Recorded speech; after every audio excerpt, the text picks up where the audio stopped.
मित्रांनो, इतिहासात अनेक वीरांच्या कथा आपण ऐकतो. तलवारींचे आवाज, रणांगणावरची धूळ आणि शौर्याची गाथा. पण कधी असा विचार केला आहे का जिथे तलवार नाही, रणांगण नाही, पण तरीही एक लढाई सुरू असते?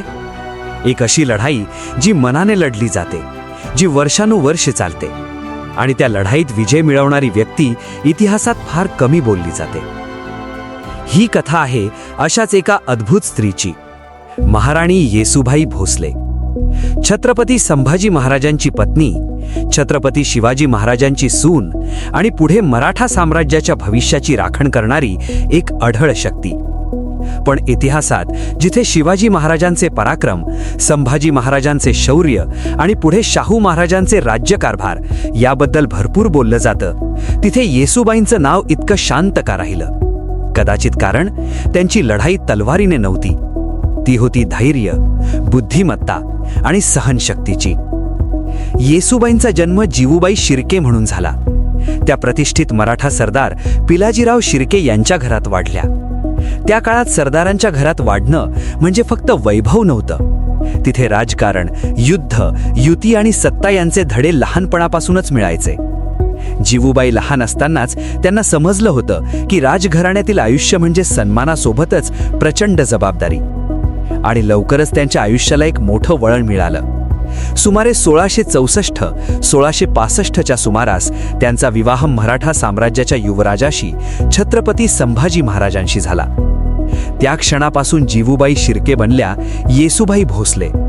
आता त्या फक्त एका सरदाराची मुलगी राहिल्या नव्हत्या, त्या बनल्या होत्या भोसले घराण्याची सोन आणि स्वराज्याच्या भवितव्याशी जोडलेलं नाव. एका बाजूला स्वराज्याचे संस्थापक छत्रपती शिवाजी महाराज आणि दुसऱ्या बाजूला भविष्यातील छत्रपती संभाजी महाराज. या दोन महान व्यक्तिमत्वांच्या मधोमध उभी असलेली ही स्त्री होती येसूबाई. तो काळ अत्यंत अस्थिर होता. 17व्या शतकात मोघल साम्राज्याची सत्ता संपूर्ण भारतावर पसरलेली होती. दिल्लीपासून दख्खनपर्यंत औरंगजेबाचा प्रभाव होता. पण त्या काळात एक स्वप्न जन्माला आलं होतं, हिंदवी स्वराज्याचं. छत्रपती शिवाजी महाराजांनी लोकांच्या विश्वासावर उभं केलेलं स्वराज्य हे फक्त राज्य नव्हतं, तर स्वाभिमानाचं प्रतीक होतं. 1680 मध्ये शिवाजी महाराजांचं निधन झालं आणि स्वराज्याची जबाबदारी संभाजी महाराजांच्या खांद्यावर आली. त्याचवेळी मोघल सम्राट औरंगजेबाने पूर्ण ताकदीने दख्खनवर आक्रमण सुरू केलं. युद्धांची मालिका सुरू झाली. राजकारण अधिक गुंतागुंतीचं झालं. आणि या सगळ्या संघर्षाच्या काळात शांतपणे पण ठामपणे उभी होती महाराणी येसूबाई. संभाजी महाराज जेव्हा युद्ध मोहिमांवर असायचे तेव्हा राज्यातील अनेक कामांची जबाबदारी येसूबाई सांभाळायच्या. त्यांना प्रशासनाची उत्तम समज होती. न्याय आणि राज्यकारभारात हस्तक्षेप करण्याचा अधिकार त्यांना दिला गेला होता. त्या फक्त राणी नव्हत्या, तर एक सक्षम प्रशासक होत्या. त्यांच्या भूमिकेत जिजाऊंच्या वारशाची छाया दिसत होती. पण मग इतिहासात एक काळा दिवस उगवला. 1689 मोघलांनी छत्रपती संभाजी महाराजांना पकडलं. त्यांच्यावर अनुमांश अत्याचार झाले आणि अखेर त्यांची हत्या करण्यात आली. त्या क्षणी संपूर्ण स्वराज्यावर दुःखाचं सावट पसरलं. अनेकांना वाटलं स्वराज्य आता संपलं. मोघल सैन्य पुढे सरकलं आणि त्यांचं लक्ष होतं रायगड किल्ला. रायगड म्हणजे स्वराज्याचं हृदय. तिथे होती येसूबाई आणि त्यांचा लहान मुलगा शाहू. हाच तो शाहू ज्यांचा जन्म 1682 मध्ये झाला होता आणि पुढे इतिहासात छत्रपती शाहू महाराज म्हणून ओळखले गेले. रायगड अखेर मोघलांच्या ताब्यात गेला. येसूबाई आणि त्यांचा मुलगा शाहू मोघलांच्या कैदेत गेले. ही कैद काही दिवसांची नव्हती, ती चालली जवळजवळ 30 वर्ष. दख्खनपासून उत्तर भारतातील मोघल छावण्यांपर्यंत एक राजमाता आणि तिचा मुलगा कैदी म्हणून जगत होते. पण ही कथा फक्त कैदेची नव्हती. ही कथा होती धैर्याची, संयमाची आणि अदृश्य रणनीतीची. त्या काळात बाहेर मराठा सरदार मोघलांविरुद्ध छापेमार युद्ध करत होते. सांताजी घोरपडे, धनाजी जाधव आणि इतर अनेक युद्धे सतत लढत होते. औरंगजेबाचं प्रचंड सैन्य आणि खजिना हळूहळू थकत होता. पण या लढ्यामागे एक मोठं कारण होतं, भोसले घराण्याची जिवंत परंपरा. जर शाहू जिवंत नसते तर स्वराज्याच्या वारशाचा प्रश्न निर्माण झाला असता. पण येसूबाईंनी कोणत्याही परिस्थितीत आपल्या मुलाचं आणि घराण्याचं अस्तित्व जपलं. त्यांच्या संयमामुळे आणि धैर्यामुळे भोसले वंशाची परंपरा टिकून राहिली. औरंगजेबाने जवळजवळ 27 वर्ष दख्खनमध्ये युद्ध केलं, पण शेवटी मोघल साम्राज्य थकलं. 1707 मध्ये औरंगजेबाचा मृत्यू झाला आणि इतिहासाचं चक्र बदलायला सुरुवात झाली. अखेर 1719 मध्ये जवळजवळ 3 दशकांच्या कैदेनंतर महाराणी येसूबाई मुक्त झाल्या. तो क्षण फक्त एका स्त्रीच्या स्वातंत्र्याचा नव्हता, तर मराठा साम्राज्याच्या नव्या उभारणीचा होता. त्यांच्या मुलाने छत्रपती शाहू महाराजांनी पुढे राज्याची सूत्रे हाती घेतली. त्यांच्या काळात मराठा साम्राज्याने नव्या शक्तीने उभारी घेतली आणि पुढे ते दख्खनच्या पर्वतांपासून दूरवर अटकापासून कटकापर्यंत पसरलं.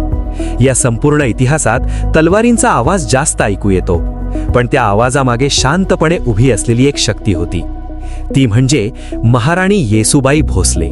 महाराणी येसूबाई भोसले स्वराज्याच्या इतिहासातलं एक असं नाव ज्यांचं आयुष्य म्हणजे नुसती कथा नाही, तर धैर्य, कर्तव्य आणि संयम यांची जिवंत गाथा आहे. त्या पिलाजीराव शिर्के यांच्या कन्या. मराठा सरदार घराण्यात वाढलेल्या या मुलीला लहानपणापासूनच राजकारण, सत्ता आणि जबाबदारी यांची जाणीव होती. पुढे त्यांचा विवाह झाला स्वराज्याच्या युवराजाशी, छत्रपती संभाजी महाराजांशी. हा विवाह फक्त 2 व्यक्तींचा नव्हता, तर 2 शक्तिशाली मराठा घराण्यांना जोडणारा एक महत्त्वाचा राजकीय दुवा होता. या दाम्पत्याच्या आयुष्यात पुढे एक वारस जन्माला आला. इसवी सन 1682 मध्ये त्याचं नाव होतं शाहू. पुढे इतिहासात ज्यांना आपण छत्रपती शाहू महाराज म्हणून ओळखतो, पण त्यावेळी कुणीही कल्पना केली नव्हती की या बालकाचं आणि त्याच्या आईचं आयुष्य पुढील अनेक वर्षे एका भीषण संघर्षात अडकणार आहे. येसूबाईंचं आयुष्य अनेक महान व्यक्तींशी जोडलेलं होतं. त्यांचे सासरे होते स्वराज्याचे संस्थापक छत्रपती शिवाजी महाराज, ज्यांनी 1674 साली रायगडावर राज्याभिषेक करून हिंदवी स्वराज्याचा पाया भक्कम केला. त्यांचे पती संभाजी महाराज स्वराज्याचे दुसरे छत्रपती, ज्यांनी औरंगजेबाच्या प्रचंड साम्राज्याशी कठोर संघर्ष केला. आणि त्यांचे दीर राजाराम महाराज, ज्यांनी पुढे जिंजीच्या किल्ल्यावरून मराठा प्रतिकार जिवंत ठेवला. पण येसूबाईंच्या आयुष्यातला सर्वात निर्णायक आणि भयावह अध्याय सुरू झाला इसवी सन 1689 मध्ये.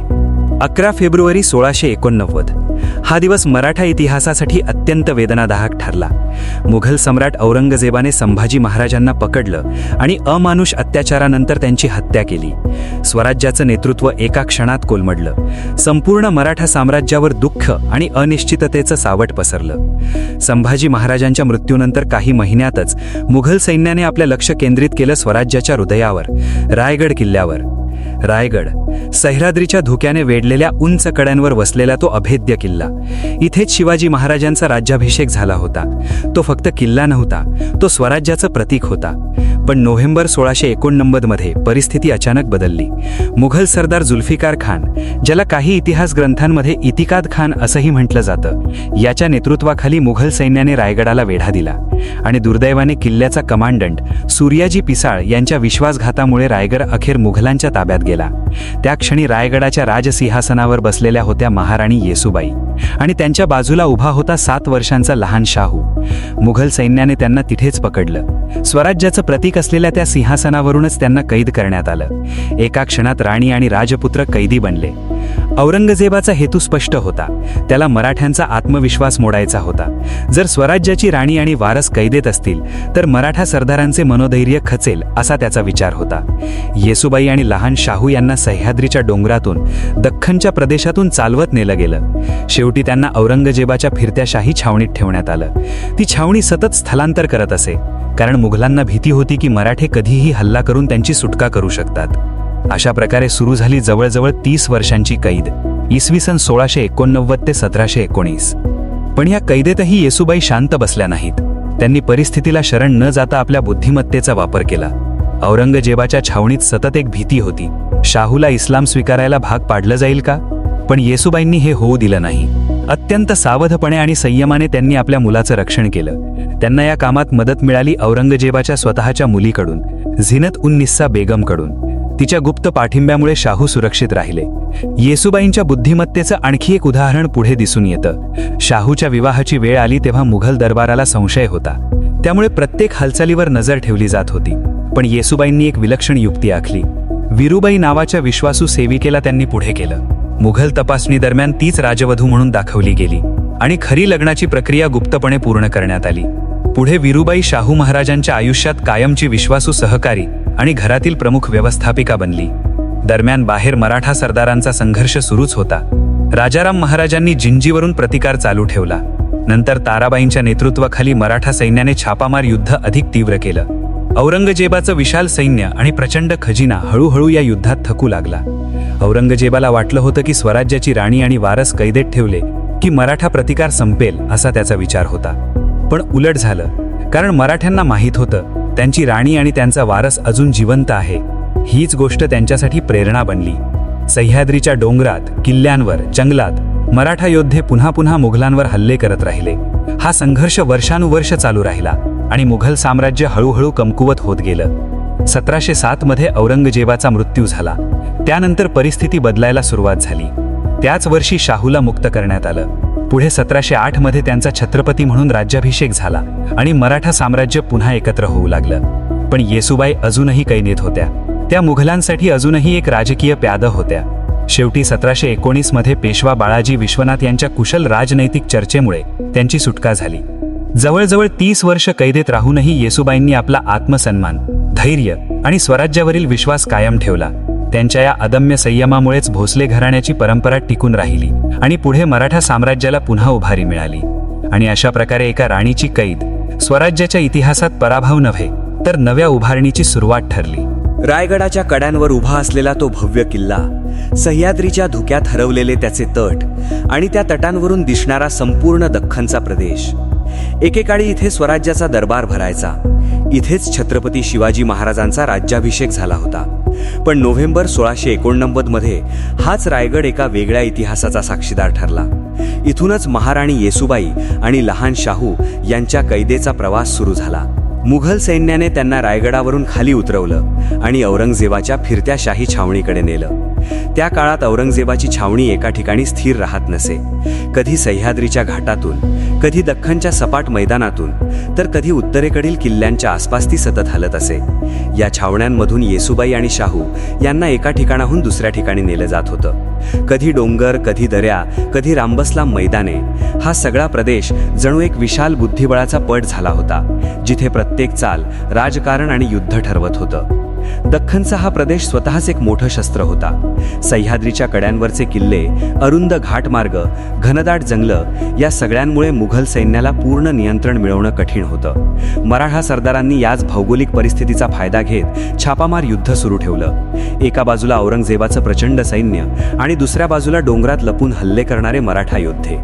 युद्ध फक्त रणांगणावर नव्हतं तर संपूर्ण प्रदेशभर पसरलं होतं. दरम्यान येसूबाईंचं आयुष्य छावण्यांच्या तंबूंमध्ये चालू होतं. सतत बदलणारी ठिकाणं, कडक पहारा, अनिश्चित भविष्य. पण या सगळ्यातही त्या तुटल्या नाहीत. त्यांनी कधी भीक मागितली नाही, कधी आपला सन्मान गमावला नाही. त्यांच्या चेहऱ्यावर शांतपणा होता, पण मनात प्रचंड धैर्य होतं. त्यांच्या मनात एकच ध्येय होतं, भोसले घराण्याची परंपरा जिवंत ठेवायची. लहान शाहू त्यावेळी फक्त 7 वर्षांचे होते. कैदेत वाढणाऱ्या त्या मुलासाठी आईचं धैर्यच सगळं काही होतं. येसूबाई त्यांना फक्त सांभाळत नव्हत्या, तर त्यांना घडवत होत्या. तंबूंमध्ये राहूनही त्या त्यांना राज्यकारभार, संयम आणि राजनैतिक विचार शिकवत होत्या. जणू कैदेच्या त्या जागेतच एक भविष्याचा राजा तयार होत होता. औरंगजेबाला वाटलं होतं की राणी आणि वारस कैदेत ठेवले की मराठा प्रतिकार थांबेल. पण वास्तव अगदी उलट घडलं.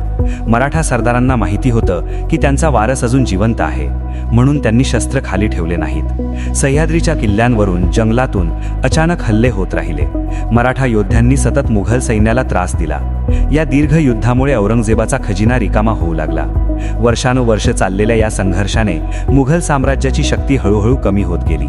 या सगळ्या काळात येसूबाई शांतपणे पण बुद्धिमत्तेने परिस्थिती हाताळत होत्या. कैदेत असूनही त्यांनी गुप्तपणे संपर्क ठेवले, राजकीय युत्या साधल्या आणि आपल्या मुलाचं रक्षण केलं. त्यांच्या संयमामुळेच भोसले घराण्याची परंपरा टिकून राहिली. 1707 मध्ये औरंगजेबाचा मृत्यू झाला. त्यानंतर मुघल साम्राज्यात सत्तेसाठी संघर्ष सुरू झाला. या गोंधळाच्या काळात शाहूला मुक्त करण्यात आलं. पुढे 1708 मध्ये त्यांचा छत्रपती म्हणून राज्याभिषेक झाला. मराठा साम्राज्य पुन्हा एकत्र होऊ लागलं. पुढे पेशव्यांच्या नेतृत्वाखाली मराठा साम्राज्याने प्रचंड विस्तार केला. बाळाजी विश्वनाथांची 1713 मध्ये पेशवा म्हणून नियुक्ती झाली आणि नंतर बाजीराव पहिल्यांच्या मोहिमांमुळे मराठा साम्राज्याचा प्रभाव दख्खनच्या सीमांपलीकडे गेला.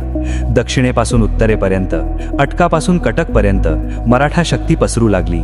पण या सगळ्या उभारणीच्या मागे एक शांत सत्य होतं. जर येसूबाईंनी त्या 30 वर्षांच्या कैदेत धैर्य गमावलं असतं, जर शाहू जिवंत राहिले नसते, तर कदाचित मराठा इतिहासच वेगळा असता. शेवटी 4 जुलै 1919 मध्ये एक ऐतिहासिक मोड आला. पेशवा बाळाजी विश्वनाथांच्या दिल्लीतील चर्चेनंतर येसूबाईंची सुटका निश्चित झाली. मुघल दरबाराने मराठ्यांचे काही अधिकार मान्य केले आणि त्या बदल्यात राजकीय समेट झाला. त्या दिवसापासून जवळपास 30 वर्षांची कैद संपली. येसूबाईंचा साताऱ्याकडे परतण्याचा प्रवास विजयाच्या मिरवणुकीसारखा होता. एकेकाळी ज्यांना कैद करून स्वराज्य मोडण्याचा प्रयत्न झाला होता, त्याच राणीचं स्वागत आता सन्मानाने होत होतं. औरंगजेबाने ज्यांना कैद करून मराठा शक्ती मोडायचा प्रयत्न केला होता, त्याच मराठा साम्राज्याने पुढे संपूर्ण उपखंडात आपली ताकद दाखवली. आणि या सगळ्या इतिहासात एक गोष्ट स्पष्ट दिसते: तलवारीने जिंकलेली युद्ध एक दिवस संपतात, पण संयम, धैर्य आणि बुद्धिमत्तेने लढलेली लढाई ती इतिहास कायम बदलून टाकते. महाराणी येसूबाई भोसले यांची कथा ही त्याच अढळ संयमाची आणि स्वराज्यावरील अखंड विश्वासाची जिवंत साक्ष आहे. जवळजवळ 30 वर्षांचा काळ, 1689 ते 1719. वरवर पाहिलं तर ही कथा कैदेची वाटते, पण खरं पाहिलं तर ही कथा आहे पराभवातून उभ्या राहिलेल्या विजयाची.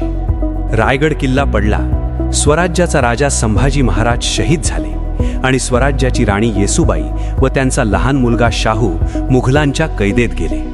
त्या क्षणी अनेकांना वाटलं होतं की मराठा साम्राज्याचा अंत झाला, पण इतिहासाने काही वेगळंच ठरवलं होतं. कैदेत असतानाही येसूबाईंनी आपली जिद्द कधी सोडली नाही. त्यांनी आपल्या मुलाचं रक्षण केलं, त्याला घडवलं आणि योग्य वेळ येईपर्यंत संयमाने वाट पाहिली. मुघलांच्या छावण्यांमध्ये राहूनही त्यांनी राजनैतिक डावपेच वापरले, गुप्त संपर्क ठेवले आणि भोसले घराण्याची परंपरा जिवंत ठेवली. बाहेर मराठा सरदार सतत लढत होते आणि आतून येसूबाई त्या संघर्षाची शांत आधारशिला बनल्या होत्या.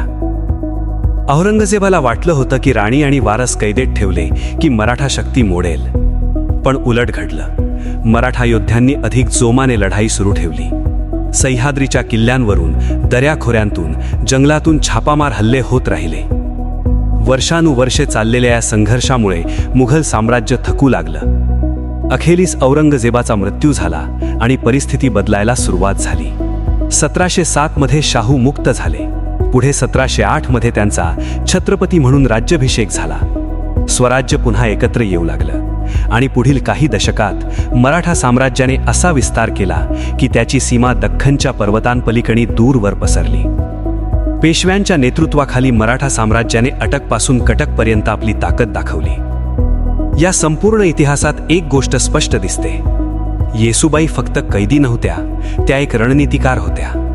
त्यांच्या संयमामुळे आणि दूरदृष्टीमुळे भोसले घराण्याची परंपरा टिकून राहिली. शाहू महाराजांचं राज्य शक्य झालं आणि पुढे मराठा साम्राज्याला नव्या उंचीवर पोचण्याची संधी मिळाली. महाराष्ट्राच्या इतिहासात येसूबाईंचं स्थान एक अद्वितीय मातृशक्तीचं आहे. त्यांनी तलवार उचलली नाही, पण त्यांच्या धैर्याने संपूर्ण साम्राज्याला आधार दिला. त्यांच्या आयुष्यातील त्याग, संयम आणि स्वाभिमान आजही प्रेरणा देतात. कठीण परिस्थितीतही मान न झुकवणं म्हणजे काय हे त्यांच्या आयुष्याने दाखवून दिलं. आजही रायगडाच्या कड्यांवर उभं राहिलं की त्या इतिहासाची आठवण होते. जिथे एकेकाळी स्वराज्याचा दरबार भरायचा, तिथूनच एका राणीच्या संघर्षाची कथा सुरू झाली होती. त्या तटांवरून पाहिलं की जाणवतं, इतिहास फक्त तलवारींनी लिहिला जात नाही. कधी कधी तो शांतपणे सहन केलेल्या यातनांनी आणि अढळ विश्वासाने घडतो. महाराणी येसूबाई भोसले यांचं आयुष्य आपल्याला एक मोठा धडा देतं. साम्राज्य उभं करण्यासाठी केवळ युद्ध जिंकणं पुरेसं नसतं. त्यासाठी संयम, दूरदृष्टी आणि अढळ विश्वासही तितकाच महत्त्वाचा असतो. त्यांच्या या अदृश्य पण शक्तिशाली संघर्षामुळेच स्वराज्याचा दीप विझला नाही, उलट पुढे तो संपूर्ण भारतभर तेजाने पेटला.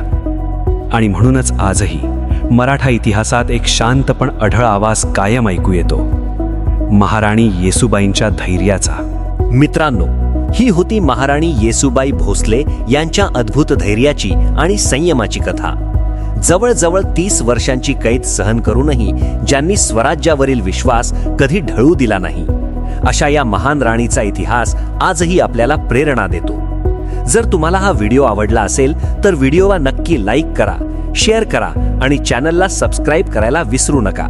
आपला चॅनल आहे हिस्ट्री डिटेक्टिव्ह, कायम इतिहासाच्या शोधात. तसंच कमेंट करून नक्की सांगा की पुढचा व्हिडिओ तुम्हाला कोणत्या ऐतिहासिक विषयावर हवा आहे. तुमच्या सूचनांवरूनच पुढचे व्हिडिओ आम्ही घेऊन येणार आहोत. इतिहासातील अशाच रोचक आणि प्रेरणादायी कथा पाहण्यासाठी हिस्ट्री डिटेक्टिव्ह सोबत नक्की जोडलेले रहा. धन्यवाद.